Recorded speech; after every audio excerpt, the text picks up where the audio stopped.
What's up guys? Welcome back sa channel. Ngayon, pag-uusapan natin ang bagong Samsung Galaxy A27 5G. Sulit ba ang presyo nitong 21,990 pesos sa Shopee para sa 8 plus 256GB na variant o may mas magandang option sa parehong budget? Alamin natin ang lahat ng features, performance, camera at battery sa review na to.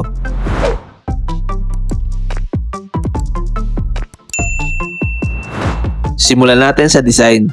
Ang Samsung Galaxy A27 5G ay may premium at minimalist na itsura na kilalang kilala sa Galaxy A series. May IP64 dust and splash resistance ito, kaya may dagdag na proteksyon laban sa alikabok at mga konting dasig ng tubig. Hindi ito pang swimming, pero malaking plus na rin para sa everyday use. Maganda rin ang overall build quality at komportable itong hawakan kahit medyo malaki ang display. Isa sa pinakamagandang feature ng phone na to ay ang 6.7-inch Full HD Plus Super AMOLED display na may 1080 by 2340 resolution at 120Hz refresh rate. Dahil AMOLED ang panel, expect na mas matingkad ang colors, mas malalim ang blacks, at mas maganda ang viewing experience kapag nanonood ng Netflix, YouTube o naglalaro. May Corning Gorilla Glass Victus Plus din, kaya mas matibay ang screen laban sa gasgas at accidental drops kumpara sa ordinaryong glass. Pagdating naman sa performance, powered ito ng Qualcomm Snapdragon 6 Gen 3 na gawa sa 4nm process kasama ang Adreno 710 GPU. Available ito sa 6 or 8GB of RAM at 128GB or 256GB internal storage, kaya sapat ang performance para sa multitasking at araw-araw na paggamit. Kung social media, browsing, online classes, video editing at casual gaming ang gamit mo, walang problema ang phone na to. Sa camera department, meron ito 50MP main camera with OIS plus 5MP ultra-wide camera plus 2MP macro camera.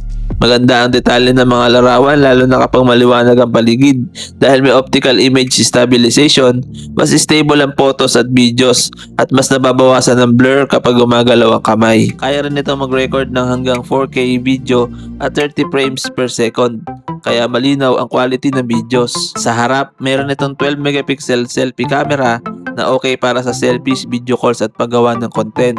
May 5,000 mAh battery ang Samsung Galaxy A27 5G. Madali nitong kayang tumagal ng isang buong araw para sa normal hanggang heavy usage. Supported din ang 25W fast charging. Hindi ito ang pinakamabilis sa market pero sapat na para sa karamihan ng users. Meron siyang 5G, Wi-Fi, Bluetooth 5.1, NFC, OTG, and USB Type-C. Ang Samsung Galaxy A27 5G na 8 plus 256GB na variant ay available sa Shopee sa presyong 21,990 pesos. Mas maganda pa rito, pwede pa itong mas bumaba gamit ang mga Shopee vouchers. So, sulit ba ang Samsung Galaxy A27 5G? Para sa akin, oo.